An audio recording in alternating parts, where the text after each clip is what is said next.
What's up guys, this is Brian with Geared Science here for Lowbrow Customs to talk about the replacement fork tubes for your Harley front end from Custom Cycle Engineering. They come in a show chrome or a hard chrome. Hard chrome is gonna last a lot longer, and that's what we've got here. So let's dive in, I'll show you how to do this.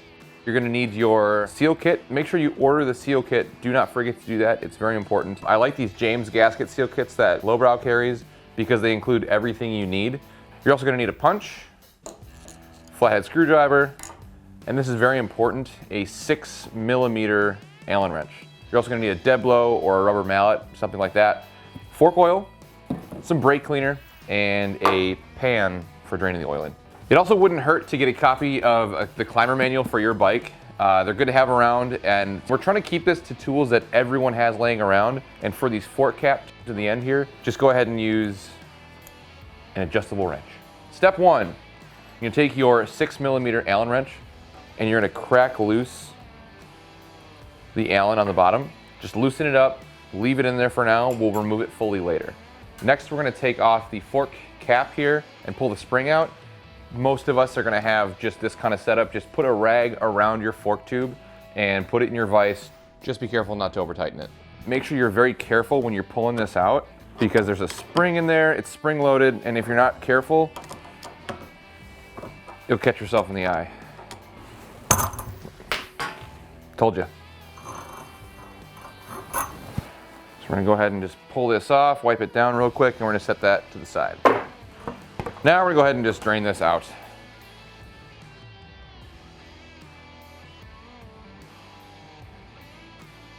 Next, what we're gonna do is pop off this chrome dust cap. Now we're gonna pull off this dust seal here and kind of work your flathead screwdriver around here.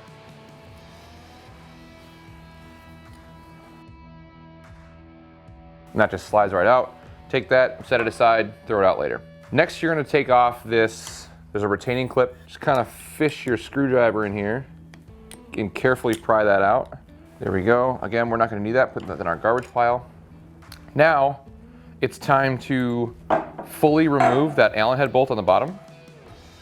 And now that it's loose, should come out no problem. And make sure you save this. You're gonna wanna clean that off because we're gonna reinstall that. Now it's time to remove the seal. So we're gonna kind of pump this out until it pops out with it.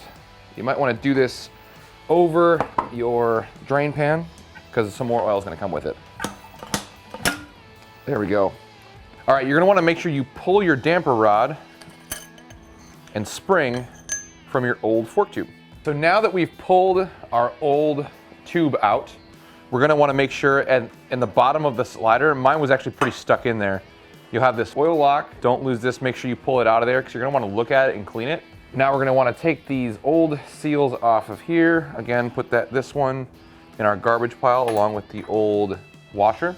Now, it's really important, there are two bushings that are on here. There's one right here, then there's another one that clips on the bottom here that we wanna pull off. This one you gotta kinda separate, and that comes right off. Okay, so now you wanna make sure you inspect all of your pieces, make sure nothing is cracked or broken with them, because you may need to replace these. This one looks okay, and this one looks good as well. So I'm gonna go ahead and reuse these. Now that you have your damper rod out and your spring out, just kind of go ahead and give it a once over, clean it up a little bit, wipe it down, make sure nothing's broken. It also wouldn't hurt to take your fork slider and clean it out a bit, because I don't know about you, but I don't want to be messing with these too often. I don't know when the next time I'm going to get into this thing is going to be. You're going to want to make sure you inspect your new fork tube, make sure you ordered and received the correct one. You don't want to make it work if it's not the right one. Figure that out if you have to, but it's not safe to run the wrong tube with the wrong slider.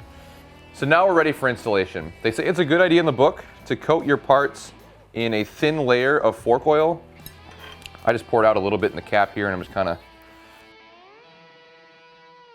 So we're gonna take our damper rod, put the spring over it, then we want to slide it down the tube. It's kind of tricky to get your damper rod all the way down here without the spring falling off. So what I like to do is put it in here and kind of just gently slide it sideways.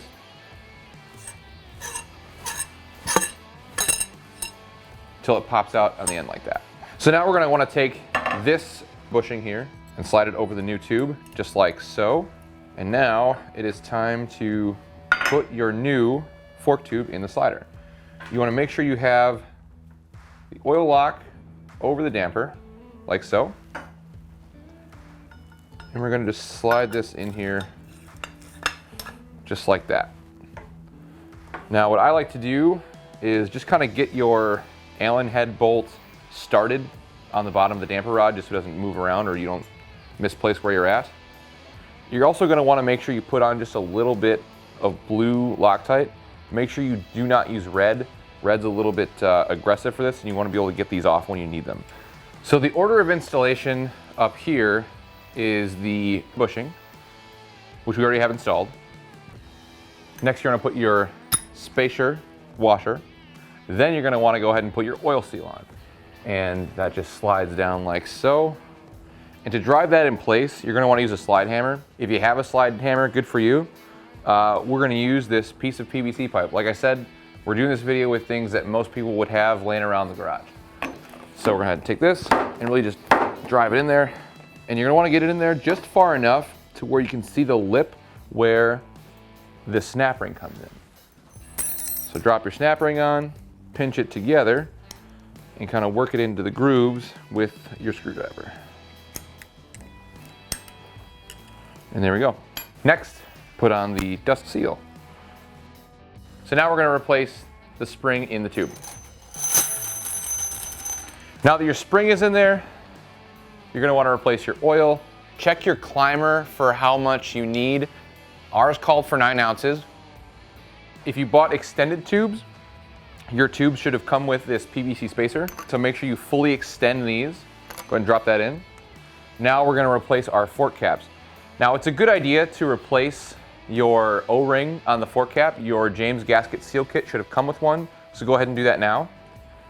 And then press down and get it started. So now I've got it started. So now I'm gonna go ahead and just wrap another rag around here, put it in the vise. Remember, don't crunch this too tight in there. You don't wanna mess up your beautiful new tubes. There we go. Now you wanna go ahead and tighten this Allen on the bottom. It wouldn't hurt to use a small impact to get this done. Lastly, what you would wanna do is replace that chrome dust cover, this guy. But instead, I'm gonna go ahead and run these neat little gaiters. So I'm just gonna go ahead and slide this right over the tube, and there you have it. So go ahead and repeat the process for that next fork leg, and you'll be ready to go. Be sure to pick up your Custom Cycle Engineering extended or standard length fork tubes from Lowbrow Customs today.